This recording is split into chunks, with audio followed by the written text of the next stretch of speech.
Wakili. Thank you very much for coming and spending the night with us. It's been a long day, a long night. The police have illegally gained entry into Mr. Jim Wanjingis' home. They have conducted a search without a search warrant. They have confiscated phones and iPads that belong to the family members who are in the home, including his mother, who this morning had late husband, his wife, and his two children. They've taken their phones and their iPads.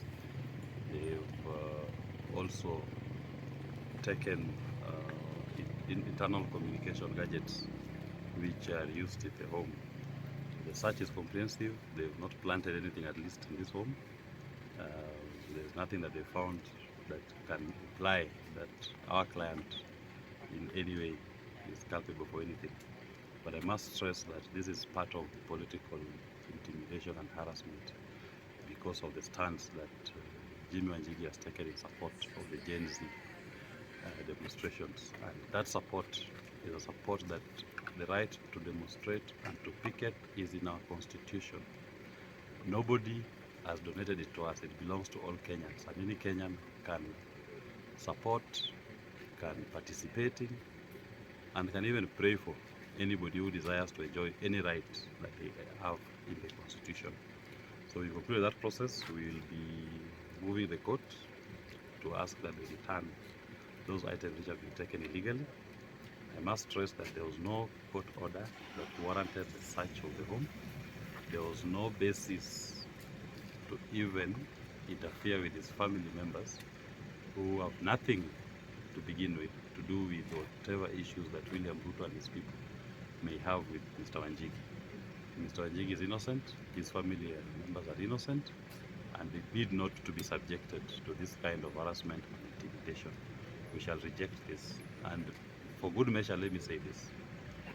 Nothing will stop Mr. Wanjigi from pursuing his political rights. And nothing will stop the people of Kenya from pursuing that which they believe is politically correct.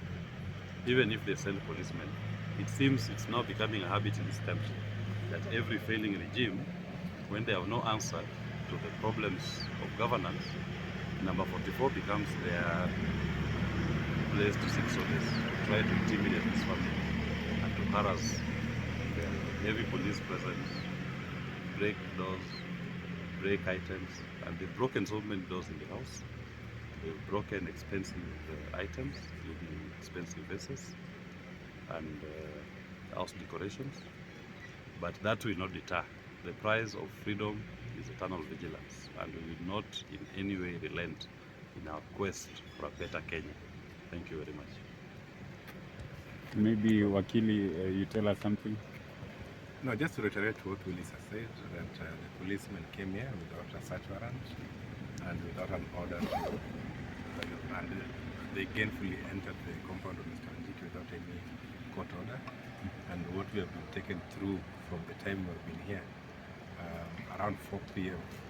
Now it's around 3:30 a.m. in the morning. It's really not unfortunate. Harassing the family members, going through all the rooms, removing clothes. I don't know what they were searching for. All because Jimmy Wanjigi today or earlier in the day went out to demonstrate as called out by the Gen Zs. So these are illegal acts that we are going to challenge, and by morning you will be hearing from us more. Thank you. Maybe because we've seen CCTV footages going around about on the way they were breaking the doors and how things were done today. How is the family and how can you communicate about, or what can you say about their well-being?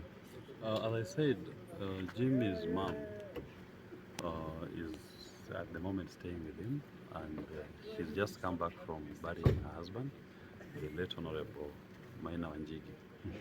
And she's not even finished the 40 days of mourning. And yet you see policemen coming to harass her, even to search her room. She has got nothing to do with Mr. Wanjigi's political stance, but they think it is appropriate to express this kind of act on an innocent widow. They have subjected Mrs. Wanjigi, they have subjected children, minor and Waboy, to untold pain. In fact, I must say this.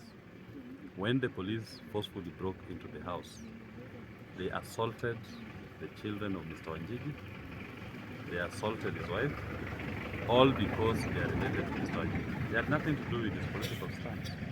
And I don't understand who, in their rightful mind, takes their battle to women and children. If you want to fight a man, fight like a man, fight with a fellow man. Don't take your battles to women and children, widows who are still mourning. They've been assaulted in this house, and I must say that. And it is quite unfortunate. But one thing I must say is that Mr. Wanjigi's family is strong. They've been through this before, and all this will come to pass. As I said, every failing regime comes to number 44 to seek solace. They will not get that solace. Their day with destiny is coming, and the people of Kenya are watching, and the people of Kenya are documenting the kind of atrocities that they are committing to people. And it's not just Mr. Wanjigi. These atrocities are committed to many Kenyans across the board. This only happens that has been recorded. But there are many Kenyans who are going through painful experiences at the hands of the rogue state. And it is quite unfortunate that a government that purports to respect the rule of law has decided to turn to become a hostile government to its own citizens. Those who may not be here today, but some have lost their lives. Over 200, almost 300 young people have been killed during these demonstrations. Many have been maimed. Some are still unaccounted for. And yet all they did was just to say we are expressing our Article 37 rights to peaceably and armed to demonstrate and just to carry the Kenyan flag. In fact, it was quite interesting that some of the items that they wanted to pick from the home included a Kenyan flag. I mean, is it illegal to have a flag in a home? And they've picked that flag as part of their evidence or whatever they want to do with it, we still don't know. But what I can say is that the Kenyan people will proudly carry their flag because this country belongs to all of us and we are proud of our nation. And that is why the people of Kenya are speaking up against an oppressive regime that has failed in providing the adequate governance required in this country. That voice of the people shall never be stifled, even if they keep deploying to this home, even if they keep deploying to other Kenyans in their homes, even if they keep deploying to Kenyans on the streets. The people of Kenya shall not in any way stop agitating for that which is rightfully their heritage. Thank you. Maybe perhaps the big question is, where is Jimmy Wanjigi? Mr. Jimmy Wanjigi's house has many walls.